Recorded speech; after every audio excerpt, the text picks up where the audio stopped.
wabarakatuh. Apa kabar anak sekalian? Belajar kalian hari ini semua sehat pasti ya? Anak sekalian menindaklanjuti atau melanjutkan materi KB yang sebelumnya, di mana kalian sudah melakukan uji kompetensi atau penilaian harian yang pertama. Kali ini kita akan membahas materi KD 3.2, yaitu pola keruangan desa dan kota. Pola keruangan desa dan kota. Nah, anak-anak, di dalam pola keruangan desa dan kota ini nanti pada prinsipnya ada 3 sub. Ya, pada prinsipnya ada 3 sub. Yang pertama kita mempelajari bersama pola keruangan desanya. Kemudian yang kedua pola keruangan kotanya. Lalu yang ketiga interaksi keruangan. Interaksi keruangan. Dalam interaksi keruangan ini berarti kita akan mempelajari hubungan timbal balik antara wilayah desa dengan wilayah kota. Ya, oleh karena itu yang pertama kita pelajari sekarang adalah bagian yang pertama, yaitu tentang pola keruangan desa. Ya, untuk memancing, untuk memberikan stimulus pada kalian tentang desa itu apa, kemudian karakteristik desa itu bagaimana, kemudian potensi desa itu seperti apa, unsur-unsur desa itu seperti apa. Pada saat daring sebelumnya sudah saya jelaskan dan materinya sudah kalian dapatkan. Ya. Nah, untuk yang pembelajaran sesi tatap muka saat ini, saya akan mengajak kalian untuk melakukan kegiatan pembelajaran. Fokus dulu kepada sub yang kita namakan dengan pola desa. Ya, pola desa. Oke, mungkin ada pertanyaan, apa itu pola desa atau nanti disebut dengan pola keruangan desa? Anak-anak sekalian, pola itu sebetulnya adalah tatanan atau susunan dari bentuk objek yang ada di desa. Bentuk objek yang ada di desa itu macam-macam. Ada yang berkaitan dengan unsur fisik, ada yang berkaitan dengan unsur budaya. Gunung, sungai, dataran rendah, dataran tinggi, pegunungan, perbukitan, suhu dingin, suhu panas, itu berarti kondisi fisik. Yang budaya apa contohnya? Gedung, kantor kepala desa, mungkin toko, warung, rumah penduduk. Nah, itu semuanya adalah unsur-unsur budaya, sekolah, ya, mungkin kesenian dan sebagainya. Tapi yang kita pelajari di sini karena kaitannya dengan pola desa, pola keruangan, berarti yang bisa dilihat, bisa difoto. Kalau yang karakteristik masyarakat seperti sikap, bagaimana berperilaku, bagaimana keseharian berinteraksi dengan masyarakat lain, itu ya tidak bisa dipolakan karena itu non-isi, ya kan? Nah, kita fokuskan kepada pola desa, berarti susunan dari unsur-unsur fisik dan budaya yang ada di desa. Pasti antara desa satu dengan desa lain itu berbeda. Saya ulang, pola keruangan desa atau pola desa itu adalah susunan dari unsur-unsur fisik dan budaya yang ada di desa. Jadi mereka ditata sedemikian rupa di wilayah desa sehingga antara desa satu dengan desa lain mungkin bermacam-macam. Kenapa? Karena kondisi fisiknya berbeda. Ya, baik. Saya buka saja. Di pola desa nanti kita akan mengenal ada 5 pola desa. 1 itu adalah pola desa memusat. Kenapa disebut memusat? Nanti kita diskusikan. Yang kedua, pola desa linier. linier itu berarti sejajar, garis. Bisa garis jalan raya, bisa garis sungai. Karena di desa kadang-kadang sungai bisa menjadi jalur transportasi. Kemudian yang ketiga, pola desa memanjang pantai. Oh, berarti dia berada di wilayah pantai. Kemudian ada yang keempat, pola desa menyebar. Nah, kenapa menyebar? Berarti permukiman satu dengan permukiman lain itu menyebar. Jaraknya cukup jauh. Yang terakhir, yang kelima, pola desa mengelilingi fasilitas. Mengelilingi fasilitas. Ada 5 ini. Nah, terkait dengan 5 materi ini, supaya kalian bisa memahami dengan baik dan dengan senang hati, maka nanti pembelajaran yang memahami 5 pola ini akan saya gunakan atau saya rancang dengan pola diskusi. Diskusinya bagaimana? Kalian melakukan kegiatan yang insya Allah nanti kalau kalian dengan senang hati, ya akan senang. Bagaimana prinsipnya? Nanti karena kalian bilang yang TCM hari ini ada 12, saya jadikan 4 kelompok. Nanti kelompoknya saya tunjuk. Ya, oke. Masing-masing kelompok nanti akan mendapatkan satu paket ini. Nah, ini ada paket kertas lebar, ada paket amplop. Yang amplop ini isinya tentang masing-masing pola itu.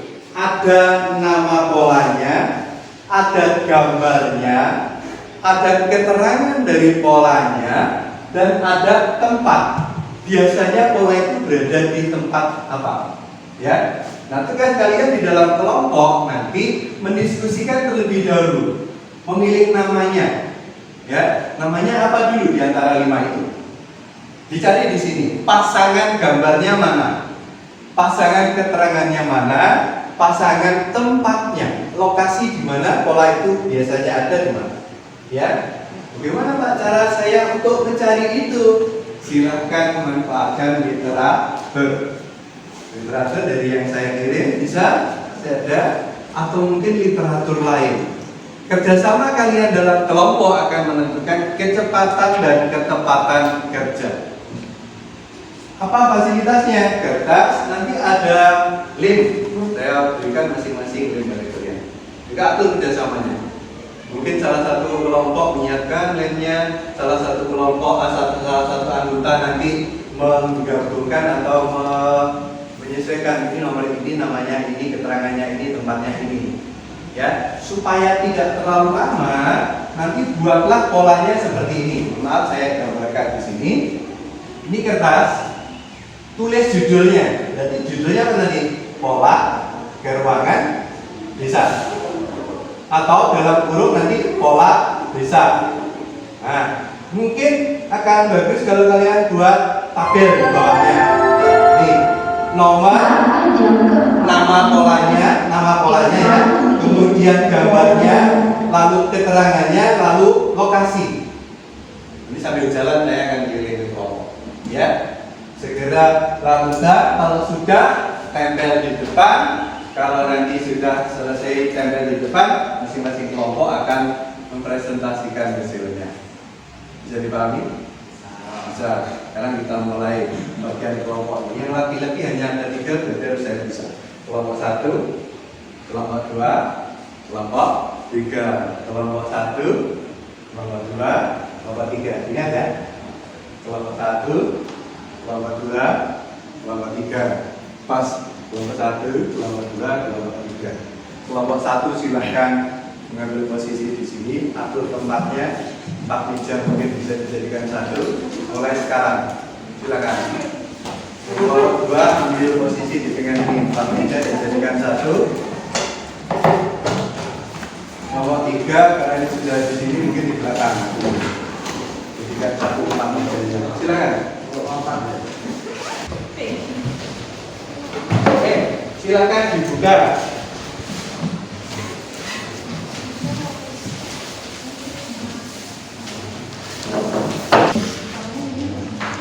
Mau yang ditulis judulnya dulu pakai spidol, monggo. Mau nulis judulnya dulu, silakan bagi tugas. Pertama nomor. Nah, terus kamu ngambil kata yang apa dulu? Enggak harus seperti di depan. Ya, tangannya. Dulu. Saya yang mengambil gambar ini gambar apa? Polanya apa? Bagus. Silakan. Bisa. Enggak dulu, enggak apa-apa. Pengertian ya, Pak. Pengertian loh. Oh iya bisa. Oke, sementara yang lain mungkin menulis, yang lain mencoba mengelompokkan.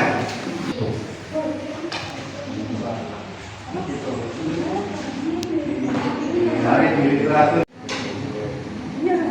Kalau misalnya Pak nggak ada Pak, ya nanti ditulis spidol, ya. Misalnya di sini kok nggak ada keterangan kertasnya, spidol ya. Kalau saya kelewatan tidak ada di cetakan, ditulis spidol. Misalnya lokasi. Ya. Iya. Lebih cepat lebih bagus. Karena nanti ada kesempatan untuk presentasi.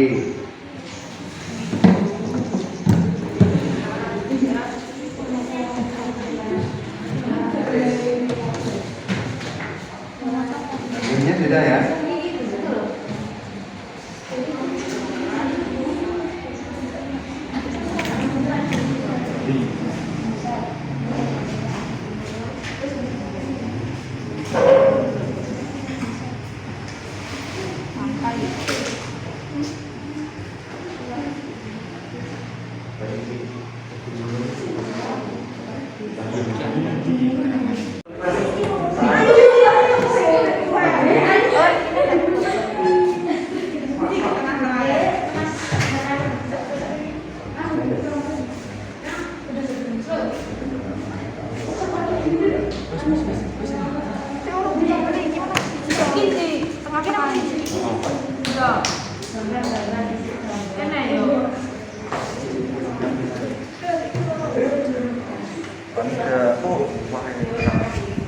Siap pasang di depan.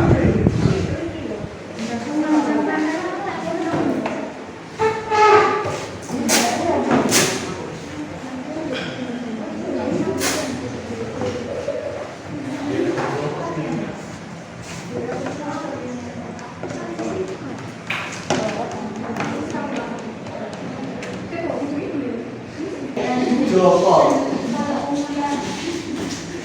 Di sana, ke sana. Karena dari gambarnya bantu.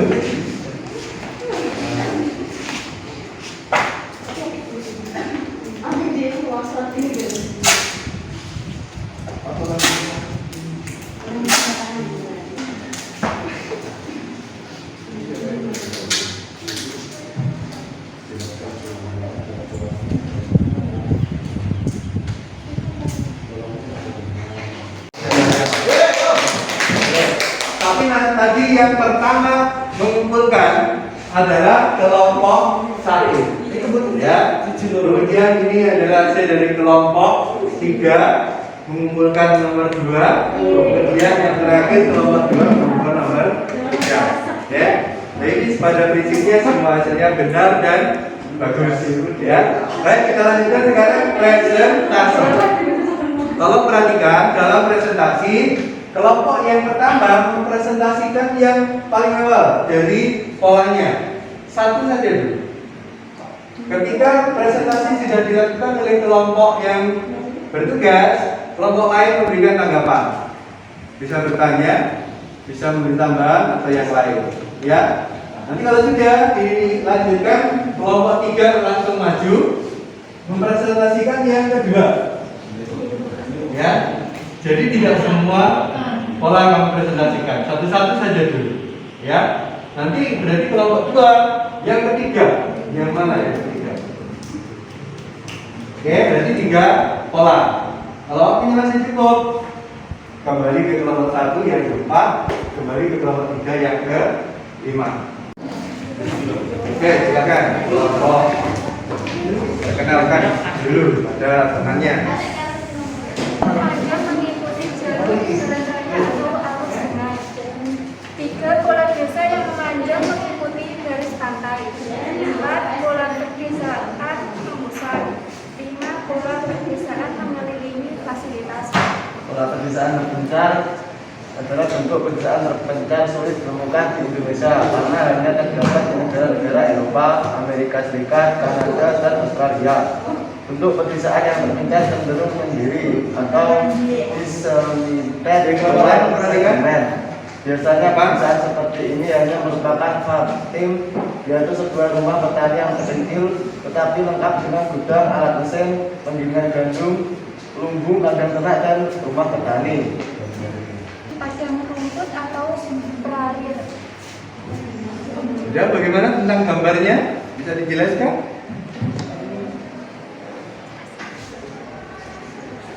Bagaimana gambar seperti itu? Garis-garis itu menandakan apa? Lokasi apa? Lokasi desa, Bisa permukim, pemukiman. Baik, dari kelompok 1 sudah mempresentasikan 1 pola. Silakan kelompok lain memberikan tanggapan. Sementara untuk kelompok 1 bisa mengakhiri presentasi dulu. Silakan kembali ke tempat duduk. Nanti akan ada yang kedua.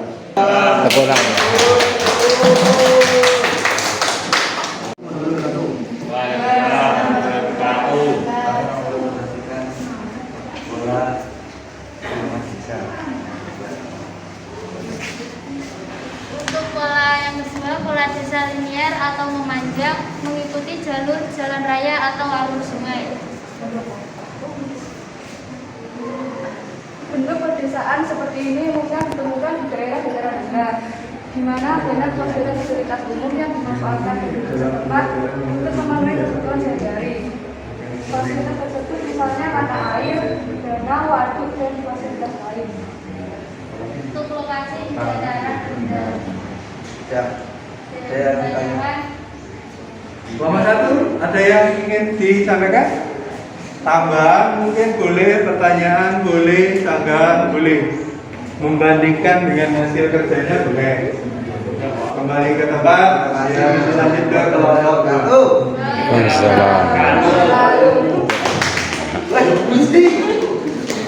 Mau ngejar ya? Dan yang kedua tadi pola desa apa? Kelompok 3 tadi kelompok tentang apa? Tentang linier. Jadi kamu yang pemisah, silakan. Silakan. Assalamualaikum warahmatullahi wabarakatuh.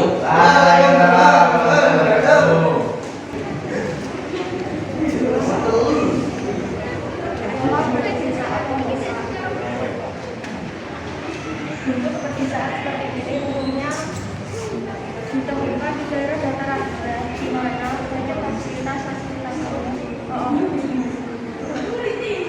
Untuk lokasinya, nomor satu menunjukkan keberadaan fasilitas umum. Sedangkan panah yang ditunjukkan nomor 2 adalah arah pengembangan permukiman penduduk. Nomor 3 adalah wilayah pemukiman penduduk. Dan nomor 4 adalah daerah-daerah industri kecil. Untuk lokasinya biasanya berada di pegunungan. Sudah? Ya. Ada tanggapan dari kelompok lain? Ya. Ada? Ya. Tidak ada. Kalau tidak ada, kita berikan tepuk tangan ke kelompok.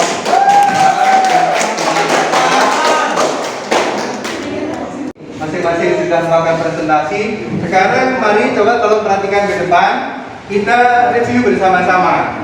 Sambil nanti kita buat kesimpulan bersama-sama ya. Baik. Pola keruangan desa tadi sudah dijelaskan dan dikerjakan oleh semua kelompok. Ada berapa tadi? Ada 5. Siapa yang bisa menyebutkan ulang nama pola desanya? Silakan.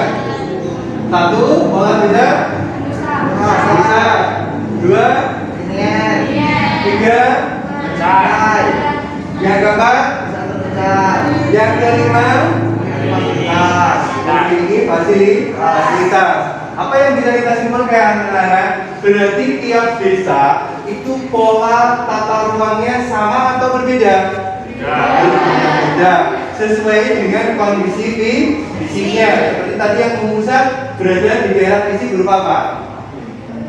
Yang memusat pegunung, gunungan dan seterusnya. Nah ini anak-anak ya. Jadi dari sini kita bisa mempelajari bagaimana nama polanya. Yang kedua penjelasan dari pola tersebut. Kemudian gambar dari pola tata ruangnya dan kondisi fisik di mana pola desa itu berada. Saya kira demikian ya. Oke, kalau begitu karena waktunya sudah selesai, mari kita dulu bersama-sama dengan ucapan alhamdulillahirabbil alamin kita bisa menyelesaikan pembelajaran kita hari ini. Jangan lupa pada pertemuan berikutnya kita akan melanjutkan materi tentang potensi desa, ya, dan pembangunan desa. Saya kira demikian. Kita akhiri, silakan salah satu memimpin doa untuk menutup kegiatan belajar kita hari ini. Doa mulai. Selesai. Oke, kita akhiri. Assalamualaikum warahmatullahi wabarakatuh. Waalaikumsalam.